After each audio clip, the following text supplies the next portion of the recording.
Break બાદ આપનું સ્વાગત છે। આગળ વાત કરીએ, ઘેડ પંથકમાં પાણીની સમસ્યાનો ઉકેલ આવી જશે। રાજ્ય સરકારે સૌરાષ્ટ્રવાસીઓ માટે મહત્વનો નિર્ણય કર્યો છે। ઘેડ પંથકમાં વરસાદી પાણી ભરાવાની સમસ્યા હવે નહીં સર્જાય।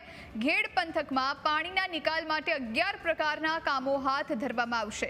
પ્રથમ તબક્કામાં 1534 કરોડમાંથી 139 કરોડના ટેન્ડર રજૂ કરવામાં આવ્યા અને તેને મંજૂર પણ કરાયા છે। સીએમએ ઘેડ પંથકની 2 વાર મુલાકાત લીધી અને ત્યારબાદ યુદ્ધના ધોરણે કામગીરી શરૂ કરાઈ છે। 2 તબક્કાના કામો આગામી 2 વર્ષમાં પૂર્ણ કરવાનું આયોજન છે। આ વિશે વધુ જાણકારી માટે સંવાદદાતા મલ્હાર આપણી સાથે ફોન લાઈન પર જોડાયા છે। મલ્હાર, દર વર્ષે ચોમાસામાં ઘેડ પંથક બેટમાં ફેરવાતું હોય છે, પરંતુ હવે સૌરાષ્ટ્રવાસીઓ માટે રાજ્ય સરકારે આ મહત્વનો નિર્ણય કર્યો છે। શું જાણકારી?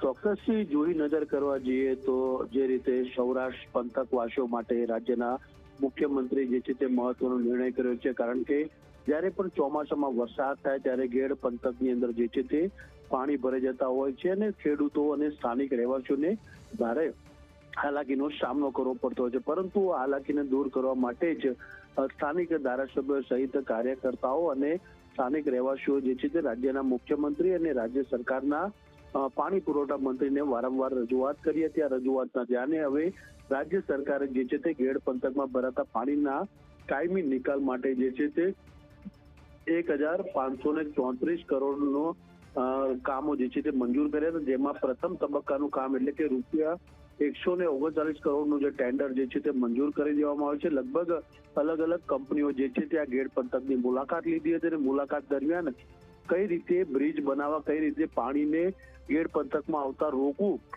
તેને લઈને જે છે તે રોડ મેપ તૈયાર કરવામાં આવ્યો હતો અને તેને અંતિમ મોહર જે છે તે વાગી ચૂકી છે। આગામી સમયમાં જે છે તે ઘેડ પંથકમાં ભરાતા પાણીનો નિકાલ જે છે તે જોવા મળી શકે ને અગાઉ પણ મુખ્યમંત્રી જે છે તે 2 વખત આ ઘેડ વિસ્તારની જે છે તે મુલાકાત લઈ ચૂક્યા હતા અને ત્યારબાદ જે છે તે રાજ્યના પાણી પુરવઠા વિભાગ દ્વારા જે છે તે ઘેડ પંથકના જે પાણી ભરાવાની જે સમસ્યા હતી તેનો વહેલી તકે નિકાલ થાય તે માટેના ટેન્ડરોની કામગીરી જે છે તે ઝડપી હાથ ધરી હતી।